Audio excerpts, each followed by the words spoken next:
अच्छा, जिस तरह से संतोष कुमार सुमन ने इस्तीफ़ा दिया, तुरंत आनन फानन में रत्नेश सदा को जो है बनाया गया, मंत्री बनाया गया। सुधाकर सिंह ने भी इस्तीफ़ा दिया था, कार्तिक सिंह ने भी इस्तीफ़ा दिया था, तो उसके बाद स्वर्ण समाज के लोगों को क्यों नहीं क्या बनाया? कारण है ये तो अब आदरणीय नीतीश कुमार जी का ऑफिशियल आएगा वक्तव्य तभी पता चलेगा।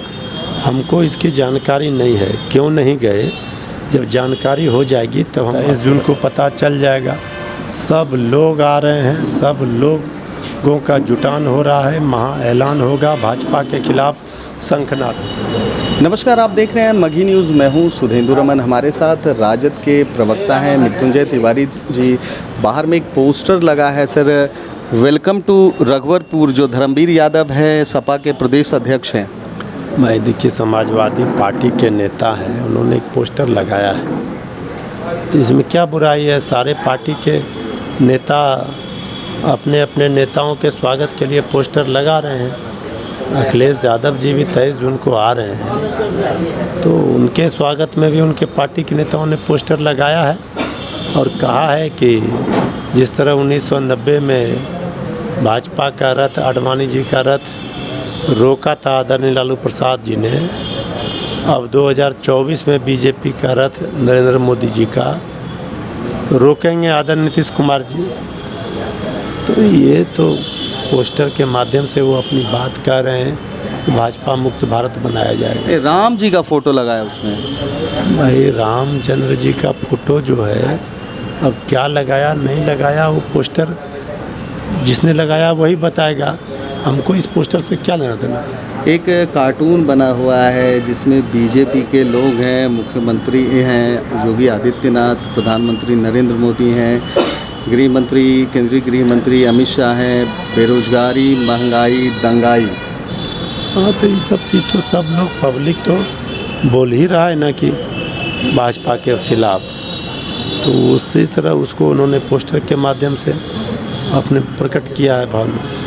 विपक्षी एकता को लेकर 23 जून को जो बैठक है, उससे पहले आज जाने वाले थे मुख्यमंत्री और उप मुख्यमंत्री, आज स्टालिन से मुलाकात करने वाले थे तमिलनाडु में, लेकिन क्या कारण रहा कि आज मुख्यमंत्री यहीं रह गए और उप मुख्यमंत्री तेजस्वी यादव अकेले गए हैं?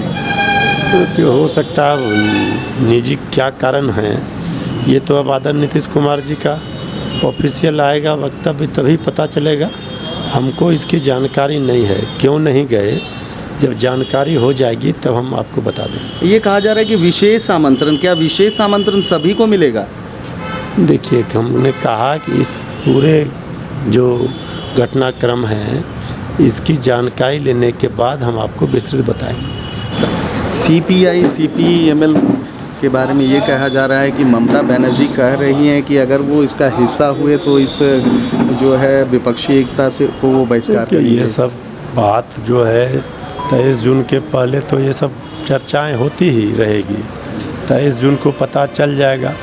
सब लोग आ रहे हैं, सब लोगों का जुटान हो रहा है, महा ऐलान होगा, भाजपा के खिलाफ शंखनाद होगा। अच्छा, जिस तरह से संतोष कुमार सुमन ने इस्तीफ़ा दिया, तुरंत आनन फानन में रत्नेश सदा को जो है बनाया गया, मंत्री बनाया गया। सुधाकर सिंह ने भी इस्तीफ़ा दिया था, कार्तिक सिंह ने भी इस्तीफ़ा दिया था, तो उसके बाद स्वर्ण समाज के लोगों को क्यों नहीं बनाया गया?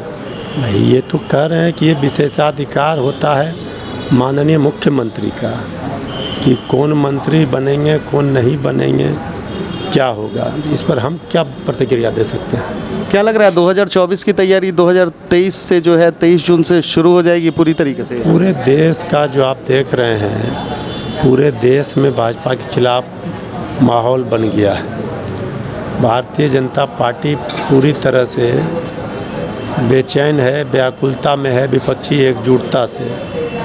विपक्षी पार्टियां जब एकजुट होकर लड़ेगी तो बीजेपी 100 सीट भी नहीं जीत पाएगी। इसलिए अब तो चुनाव का शंखनाद हो ही गया। तो ये थे राजद के प्रवक्ता मृत्युंजय तिवारी जी, जिन्होंने साफ तौर पर कह दिया है कि शंखनाद हो चुका है। 23 जून को पता चल जाएगा कि क्या होने वाला है। और उन्होंने ये भी स्पष्ट कर दिया है कि जिस तरह से जो विपक्षी एकजुटता की कवायद चल रही है महागठबंधन की तरफ से, नीतीश कुमार तेजस्वी यादव के तरफ से चल रही है, 100 सीट लाना भी भाजपा के लिए मुश्किल होगा। हमारी तमाम ऐसी खबरों को देखने के लिए आप देखते रहिए माघी न्यूज़।